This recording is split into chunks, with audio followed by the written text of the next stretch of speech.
माता, आपके बगलामुखी अवतार लेने का उद्देश्य मैं समझ गया, किंतु मैं अभी भी ये नहीं समझ सका कि आप सर्वप्रथम माँ मातंगी का स्वरूप धारण कर क्यों प्रकट हुई। उसका क्या रहस्य था माता? गणेश, समय आने पर ही मैं संपूर्ण ज्ञान देती हूँ, सभी रहस्यों को उजागर करती हूँ। और अब समय आ चुका है कि मैं तुम्हें अपने उस रूप की कथा विस्तार से बताऊं, जिसका रहस्य ज्ञात करने के लिए तुम अति इच्छुक हो। माता मातंगी?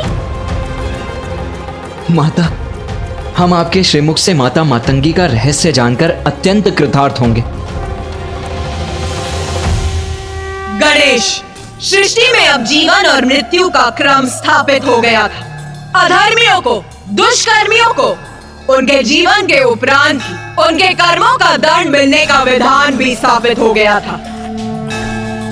सभी प्राणियों को सुपथ पर चलने के लिए प्रेरित करने हेतु संसार में ज्ञान भी स्थापित कर दिया था, किंतु अभी भी मेरा कार्य पूर्ण नहीं हुआ था।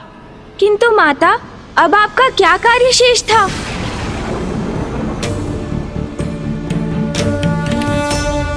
हाँ माँ, बताइए माँ। गूढ़ ज्ञान समझना कठिन होता है गणेश। उसे जन सामान्य तक पहुंचाकर उसका प्रसार करने हेतु उसमें रस का मिश्रण करना अत्यंत आवश्यक था, और ये कार्य एक लेखक, एक कलाकार ही कर सकते थे। और यही कारण था मेरे देवी मातंगी रूप को धारण करने का।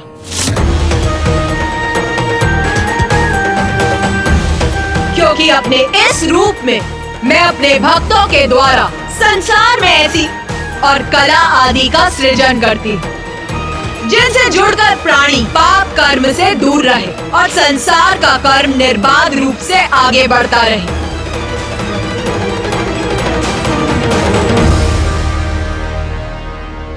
माता, अब मैं समझा कि आपने मुझे यहाँ क्यों बुलाया है। मैं तो ध्यान में मग्न था माता। मुझे आभास हुआ कि आप मुझे पुकार रही हैं, और जब आपका स्वर सुनकर मैं यहाँ इस शमशान में खींचा चला आया तो मैं बहुत अचंभित था। मातंगी, जय मातंग, मातंगी, मातंगी। किंतु अब मुझे स्पष्ट हुआ कि ये आपकी ही लीला है, और आपने अपनी ही लीला का ग्रंथ रचने के लिए मुझे यहाँ पर बुलाया है। हाँ पुत्र मार्कंडे, मेरी इच्छा है कि तुम मेरी समस्त लीलाओं का विस्तृत विवरण देने वाली पुराण की रचना करो, और उस पुराण का नाम होगा मार्कंडेय पुराण।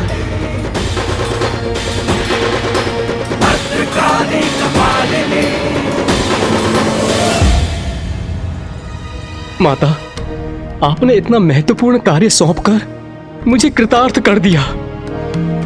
माता, इसी क्रम में मुझे बताने की कृपा करें कि जो भक्त संपूर्ण निष्ठा और भक्ति से आपके दैवी मातंगी रूप की साधना करते हैं, उनको आपकी कृपा स्वरूप क्या फल प्राप्त होता है? देवी मातंगी रूप में मेरी पूजा करने से मेरे भक्तों को वाक शक्ति और उच्च कलाओं की सिद्धि प्राप्त होती।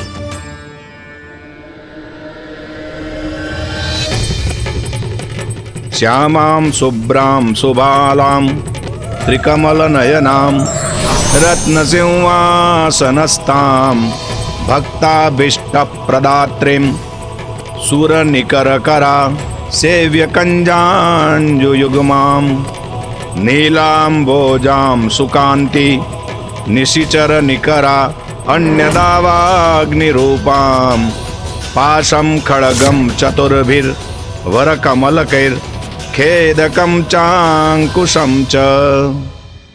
प्रणाम माता।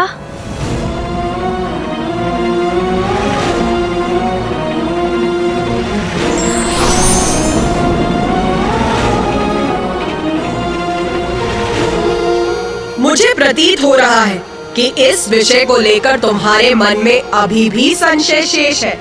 संकोच मत करो, पूछो गणेश। क्या पूछना चाहते हो गणेश? माता, आपने ऋषि मार्कंडे को पुराण की रचना का निर्देश तो दे दिया, किंतु वो आपके दशम स्वरूप को जाने बिना ये कार्य कैसे पूर्ण कर सकेंगे? अभी तो आपने हमें अपने 9 महाविद्या स्वरूप का ही परिचय दिया है। उचित। तो सुनो मेरे दशम महाविद्या स्वरूप की लीला। मैंने संपूर्ण सृष्टि का सृजन तो कर दिया था, किंतु अभी भी मेरा कार्य पूर्ण नहीं हुआ था, क्योंकि अभी सृष्टि सभी प्रकार से संपन्न होने के बाद भी श्री के अभाव में अभी भी अपूर्ण थी और संसार में श्री का आविर्भाव हो, इसीलिए मैंने अपना दशम स्वरूप देवी कमला के रूप में प्रकट हुई। संसार में श्री का आगमन मेरे देवी कमला रूप के माध्यम से ही हो सकता था, जिसके लिए अब उचित समय आ चुका था। इसीलिए मैंने ऋषि भृगु की पुत्री के रूप में जन्म लेकर संसार में श्री को प्रकट किया। किंतु माता, सृष्टि के लिए श्री इतनी महत्वपूर्ण क्यों है? हाँ माता, ये प्रश्न तो मेरे मन में भी उत्पन्न हो रहा है कि पृथ्वी, अन्य लोक, सूर्य, प्रकृति, जीवन और मृत्यु के साथ तो ज्ञान का महत्व स्पष्ट है, किंतु सृष्टि क्या इतनी सामान्य है कि वो केवल श्री से ही पूर्ण हो सकती है? उत्तम, अति उत्तम प्रश्न पूछा है तुम दोनों ने, जिसका स्पष्ट उत्तर दूंगी। श्री का संबंध मात्र धन संपत्ति से नहीं, उसका अर्थ है सभी प्रकार की समृद्धि, अर्थात उर्वरता, भौतिक और आध्यात्मिक संपदा, ज्ञान, स्वास्थ्य और समूचा कल्याण। मैं समझ गया माता। संपत्ति होने पर भी कोई स्वास्थ्य रहित हो सकता है, धनवान होने पर भी कोई प्रसन्नता से वंचित रह सकता है। श्री का अर्थ है सभी प्रकार की कुशलता और प्रसन्नता, जो सर्वाधिक महत्वपूर्ण है। आप सभी को तो ज्ञात है, शिवाय विष्णु रूपाय, शिवा रूपाय विष्णवे। शिव और विष्णु अभेद है, अर्थात दोनों भिन्न भी हैं और दोनों एक भी। इसीलिए समय आने पर ऋषि भृगु ने मेरा विवाह मेरे देवी कमला रूप में महादेव के ही रूप नारायण से किया। किंतु माता, मामा जी की पत्नी तो देवी लक्ष्मी है, तो देवी कमला के रूप में आप उनकी पत्नी कैसे हो सकती हैं? मैं ही शक्ति, मैं ही पार्वती, मैं ही सरस्वती, मैं ही लक्ष्मी, मैं ही महादेव, मैं ही ब्रह्मदेव और मैं ही नारायण हूँ। सभी मुझ में ही है, मुझसे ही है, मेरा ही अंश है। स्मरण करो, सृष्टि का आरंभ मैंने किस प्रकार किया था। दुर्गा क्षमा शिवा धात्री, स्वाहा स्वधा नमोस्तुते। स्वरूपा काली, भवानी भद्रकाली, समस्त त्रिदेव और त्रिदेवियां मुझसे ही उत्पन्न हुए, नारायण और देवी लक्ष्मी भी, क्योंकि देवी लक्ष्मी कमल पुष्प पर वास करती, इसीलिए उनका नाम कमला पड़ा।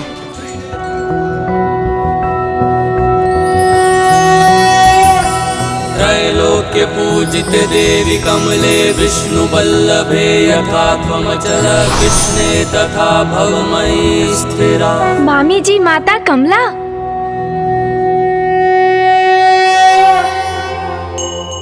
माता, आपके श्री मुख से आपके समस्त महाविद्या के रूपों का विस्तृत वर्णन सुनकर हम कृतार्थ हुए, और अब देवी श्री महालक्ष्मी की कृपा से भी हम लाभान्वित हुए हैं। माता, अब हमें ये भी बताइए कि आपके इस रूप की पूजा करने से आपके भक्तों पर आपकी कृपा किस प्रकार होती है?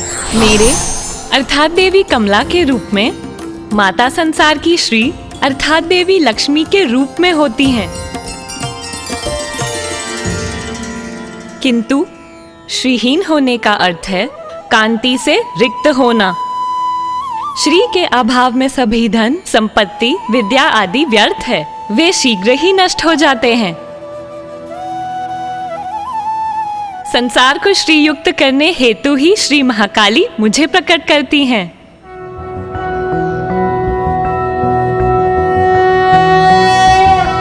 त्रैलोक्य पूजिते देवी कमले विष्णु बल्लभे यथा त्वमचल कृष्णे तथा भवमयी स्थिरा।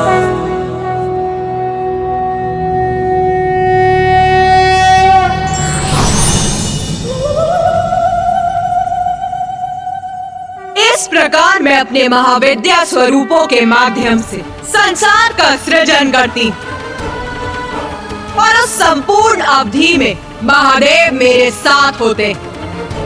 वो शक्तिशाली है क्योंकि उनकी शक्ति मेरे रूप में उनके साथ होती। संसार में जो भी शक्ति व्याप्त है वो मुझसे ही है। प्रत्येक प्राण में अर्थात देव दानव पशु पक्षी पेड़ पौधे सूर्य चंद्रमा और सभी की शक्ति मुझसे ही है। उन सभी के कण कण की शक्ति मैं ही हूँ। मुझसे ही ये संसार है।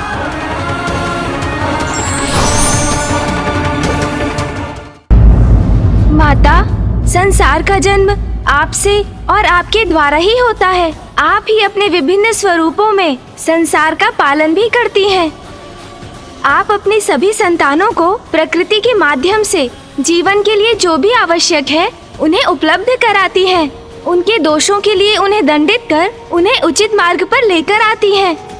किंतु माता, क्या यही क्रम अनंत काल के लिए स्थिर है? नहीं गणेश, जन्म मुझसे है, पालन मुझसे है, तो सृष्टि का संहार भी तो मुझसे ही है। सृष्टि का संहार माता?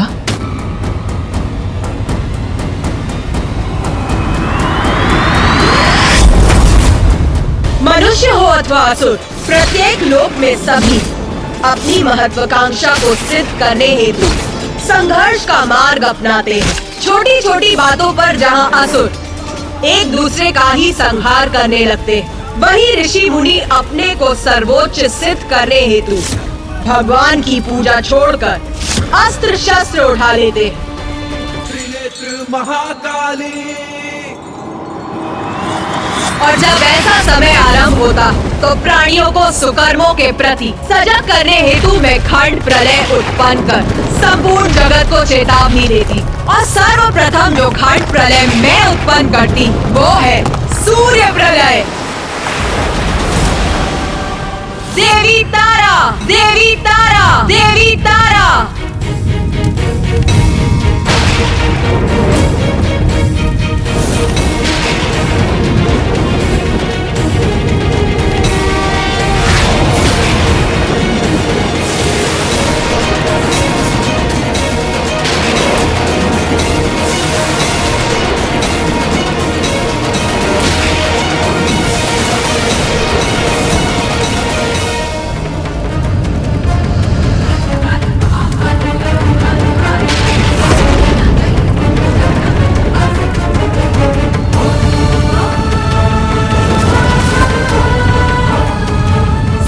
संसार को प्राण शक्ति प्रदान करते हैं, तो उनमें समाहित विषाक्त वायु संसार के जीवों का नाश भी करती। मेरे देवी तारा स्वरूप ने सूर्य को प्रकट किया था और मेरे ही आदेश पर सूर्य प्रलय के समय देवी तारा और भी उग्र हो उठी और तब सभी 12 आदित्य सूर्य प्रकट होते। उन सूर्य की किरणों के प्रचंड ताप और विषैली वायु से मैं संसार के जीवों का नाश भी करती।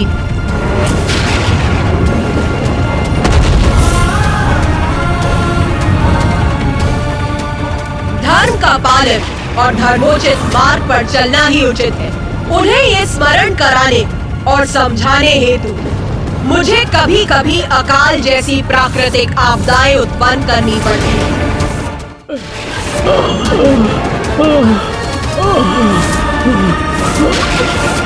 जल, भोजन, भोजन, जल। हमें क्षमा कीजिए माता, हमें क्षमा कीजिए माता, हम पर दया कीजिए, हम भक्ति पथ से विमुख हो गए थे। क्षमा कीजिए माता, हमें क्षमा कीजिए माता, हम पर दया कीजिए, हम भक्ति पथ से विमुख हो गए थे, हमें क्षमा जब मैं इस कीजिए। प्रकार खंड प्रलय को उत्पन्न कर ऐसी चेतावनी भेजती तो सभी सन्मार्ग पर लौटना प्रारंभ कर देते।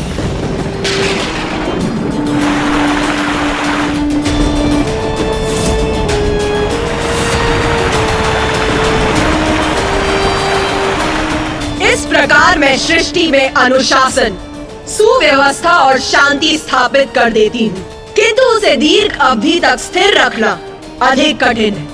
वो किसी न किसी कारण से भंग हो ही जाती है। मनुष्य पुनः अपने पथ से भटक जाते हैं और मेरे क्रोध को जागृत करने का कारण बनते हैं।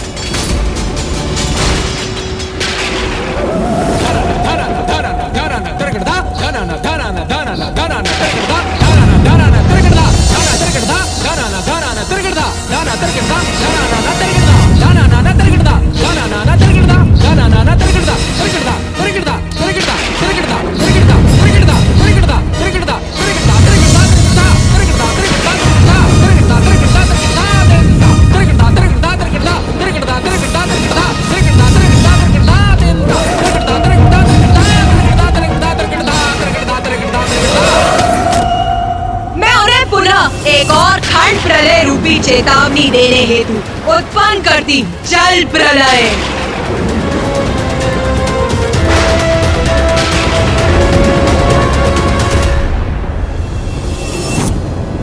इन खंड प्रलय के रूपों में मैं ये चेतावनी भेजती तो कुछ प्राणी उससे उचित पाठ सीखकर अपने भीतर सुधार लाकर सदाचार के पथ पर अग्रसर होते हैं, किंतु कुछ ऐसे भी होते हैं जो इतने पर भी सद्मार्ग पर नहीं लौटते। और मेरी इतनी चेतावनियों के बाद भी यदि प्राणियों का आचरण नहीं सुधरता है तो कल पूर्ण होने पर मेरी प्रलय लीला होती, जिसमें पृथ्वी का विनाश आरंभ होता है, प्रकृति का अंत हो जाता है और प्रकृति के बिना पृथ्वी पर जीवन का भी अंत हो जाता है।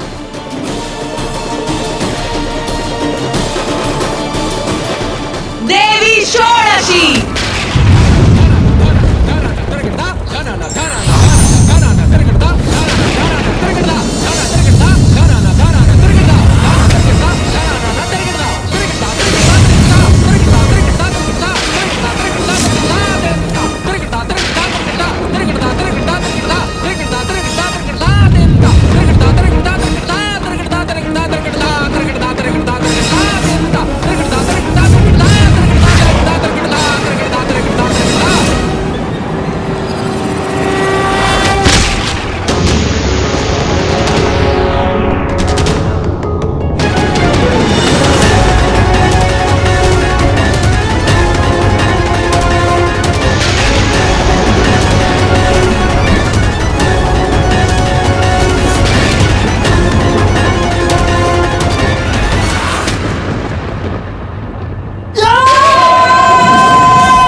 माता, प्रलय में तो सृष्टि पूर्ण रूप से नष्ट हो जाती है, कोई भी शेष नहीं रहता।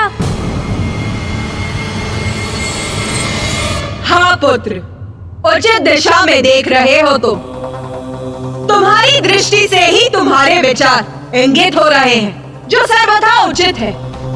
एकमात्र पुत्र मार्कंडेय ही है जो सृष्टि के अंत के साक्षी होकर भी जीवित है। क्योंकि माता, ऋषि मार्कंडेय तो चिरंजीवी है। हाँ पुत्र, और पुत्र मार्कंडेय को सृष्टि के अंत के साक्षी बनने के क्रम में कुछ ऐसा भी देखने का सौभाग्य प्राप्त हुआ जिसका अनुपम दिव्य सौंदर्य था।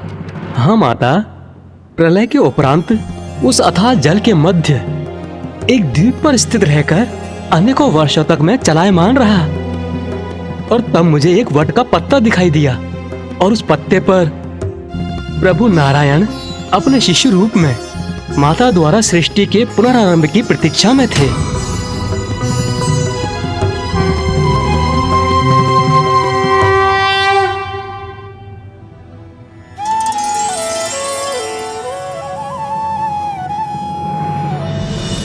जब ऐसा दिव्य दृश्य उत्पन्न होता है तब मैं पृथ्वी का पुनः सृजन कर सभी जीवों में प्राण भरती, और जब 4 युग बीत जाते हैं और मनुष्य सुपथ से भटकने लगते हैं तो मैं विभिन्न संकेतों से उन्हें पुनः सावधान करती, और फिर कल्पांत में प्रलय के माध्यम से मैं सृष्टि को पुनः नष्ट करती, और यही क्रम सदैव चलता रहता है। और फिर एक समय ऐसा आता है जब मैं पूर्ण विनाश करने का निर्णय लेती, और तब महाप्रलय उत्पन्न होती। महाप्रलय?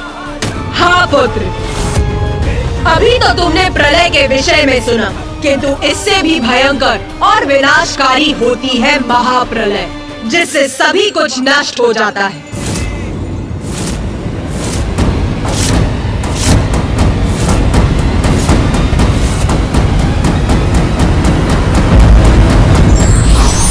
सृष्टि में सब कुछ नश्वर है, इसलिए माया का मोह त्याग कर कर्म करते हुए हमें ईश्वर की भक्ति का मार्ग चुनना चाहिए।